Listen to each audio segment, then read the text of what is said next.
Today, I'm diving into something I know nothing about. You see, I've wanted a CNC machine for well over 4 years now. The problem is I just can't bite the bullet and pay $4,000 or $5,000 for one. Not to mention, I don't know the first thing about programming one of these machines. I don't know CAD, I barely know what an SVG file is, and my only experience with a CNC machine has been the Shaper Origin. And I imagine there's a lot of you out there just like me, afraid to take the plunge into buying their first real CNC machine. So I got one of the cheapest tabletop CNC machines today to see if I could figure this out. And since I don't know the first thing about CNC machines, this could go very well, or I could have just picked up another piece of equipment to collect dust. And my goal today is to build it, learn it, and actually make something. So what did I get myself into? Well, I don't know, but the first thing I need to do is to get this thing out of the box and see what we're dealing with.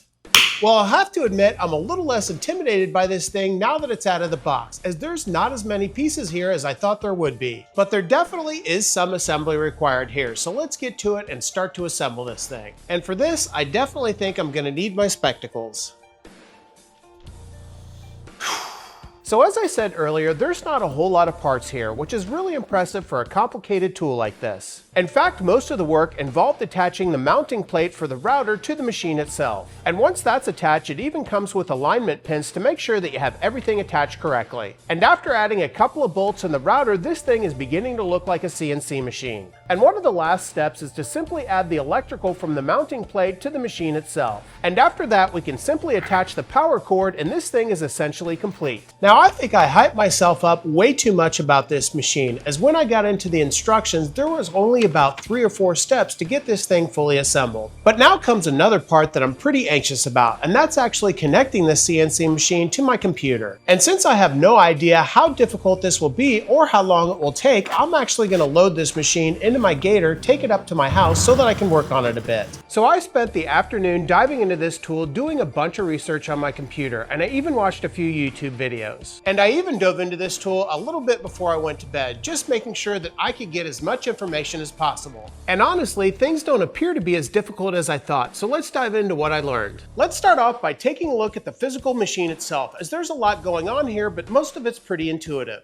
Now, in most CNC machines, there's an X, Y, and Z axis, and this machine's no different. And you can manually adjust all 3 of these axes with the little knobs that are on the front, the side, and the top of the router. And one of the most interesting things about this router is the fact that the table moves for one of the axes instead of having the router move. And the table is pretty decently sized, coming in at just under 8 inches by a little over 15. And that table obviously has little grooves and a couple of clamps to hold your workpiece in place. And you may have noticed that emergency stop, which kind of looks like something from a game show. This simply shuts the CNC down in case you have any issues. And lastly, it comes with a calibration pad that you simply plug into the back of the machine. And we'll get into how that works in just a moment, but let's take a look at some of the accessories that I think are pretty neat that come with this CNC. Not only does it come with some miscellaneous hardware to use this CNC machine, but it also comes with 2 different size collets for your router bits. In my case, the machine came pre-installed with a 1/4 inch collet, but it also comes with an 1/8 inch collet for smaller router bits. And that smaller collet is pretty darn useful, as this thing comes out of the box with 10 1/8 inch bits. And it also comes with 1 larger 1/4 inch spiral upcut bit that I've already installed in the router.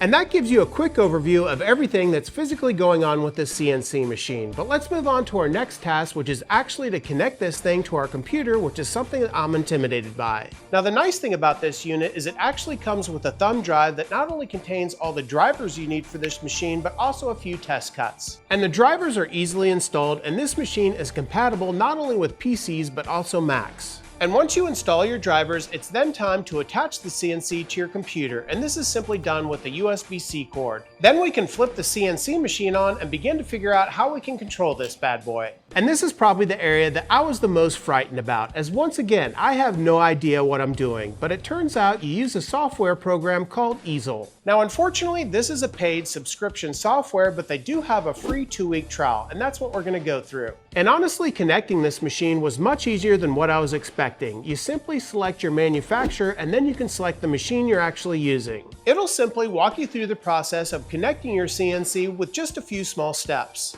And now that we're actually connected, let's go about trying to get this thing to make our first cut.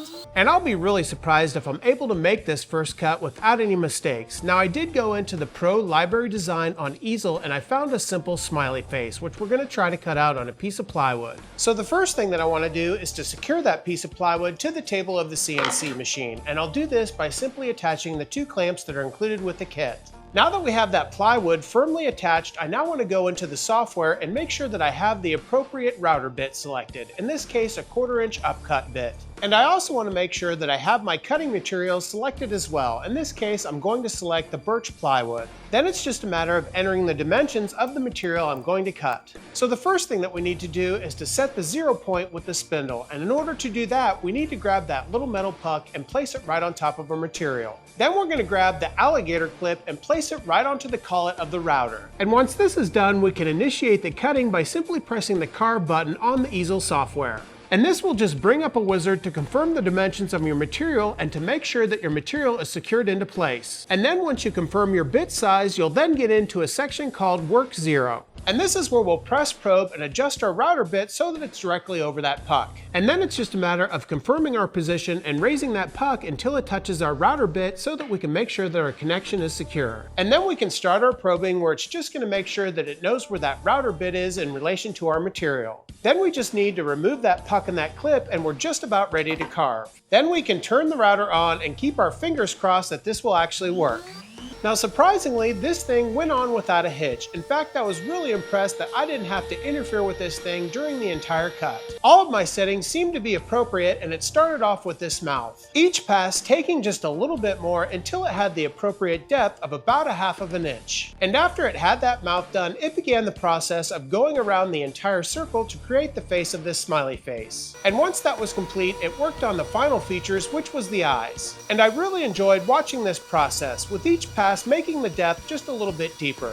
And although I'm guessing I'm probably going to need to invest in a dust collection system, I was pretty impressed that I was able to make this smiley face on my first attempt. Now making a smiley face like this may be all fine and dandy, especially if you're a Blink-182 fan like myself. However, I want to make something just a little bit more interesting. And this is where I want to dive into the main reason why I got this CNC machine, and that's so that I can make templates. And I even have a nice scrap piece of mahogany that I think this would be perfect for. So for my second project, I want to create something that's once again fairly simple but very useful, and that's a cutting board handle template. Now I'm not brave enough to cut directly into that mahogany, but I do feel comfortable enough to create this template out of 3/4 inch plywood once again. And no, I didn't design this SVG file, but I did find it for free on the internet. And instead of partially cutting through this plywood, I want to cut through as much as possible without cutting into the tabletop itself. And this will give this machine a real test in its precision, so I want to make sure that my measurements are as accurate as possible. And one thing you'll notice with easels, since I'll be cutting through the majority of this material, it automatically adds tabs so that the piece doesn't come loose while you're cutting. So I'm going to recalibrate the tool, get this thing all set up, making sure that my measurements are completely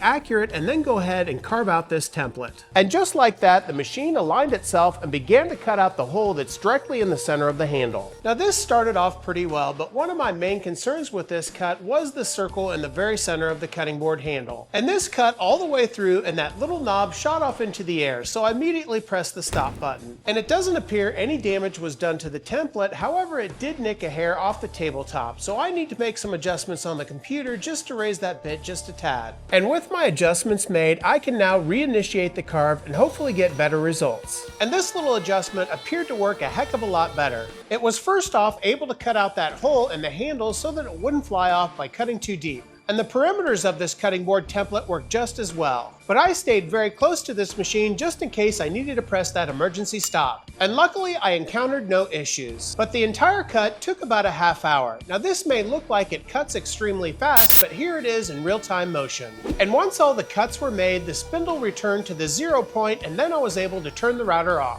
So what was the final result? Well, let's take it out of the machine so that we can give it a closer look. Now, since I was being a little bit safe, I didn't cut through the entire material, but I can take this over to my bandsaw and just trim off the edges. And after that, I can take a flush trim router bit and just clean up all those edges. And once it's all done, you can see how crisp and clean it turned out, perfect for making any cutting board. So let's do that right now. And having a template like this really makes creating cutting boards a breeze and makes it so you can batch a bunch of these out. The first thing that we want to do is to take a Sharpie and trace the cutting board handle. And once we remove that template, you can see exactly how that handle is going to look, and then you can freestyle the rest of the shape for the cutting board. And here's a rough look of what I'm going for. So I'm going to go back over to the bandsaw and cut outside that black line. And since this cutting board is just a little bit larger, I went over to my larger bandsaw just to make sure I can make all those cuts without having the bandsaw interfere. After the cutting board itself was roughly cut to size, I then went over to my belt sander just to smooth out the edges on the part that I freehanded. And with that sanding done, I'll grab a Forstner bit that's a smaller size than the hole in the handle, and I'll drill a hole directly through that hole. Then it's time to go back to that template, add some double-sided tape, and securely attach it to that cutting board.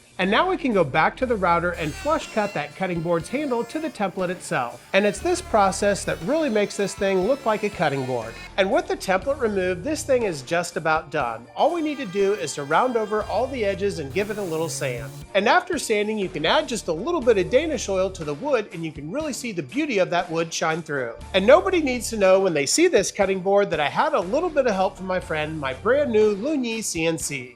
Well, I still won't pretend and act like I know what I'm doing, but I will have to say, after today, I feel a little bit more comfortable using a CNC machine. And that was the goal for today's video. Build it, learn it, and make something. And we accomplished all three today. Well, thank you so much for joining me today, and I hope you learned just a little bit more about CNC machines if you're as intimidated by them as me. Just like with anything, I imagine using a CNC machine becomes less and less intimidating the more you use it. And for me, this specific CNC machine was something that I chose to dip my feet into the water to see if I wanted to get a bigger one. And after today's experience, I feel much more comfortable in doing so. Before you click off this video, do me a huge favor, hit that subscribe button, leave a like, leave a comment, and share this video. It really does help out this channel. And if you haven't checked out my website, or you haven't been there in a while, go to FlynnDoggWoodwork.com, where you can get access to all sorts of fun woodworking accessories like all the t-shirts that I wear in my videos. And if you're interested in this lunyee CNC or any of the other tools I used today, I'll be sure to leave links in the description below so that you can go check them out for yourself.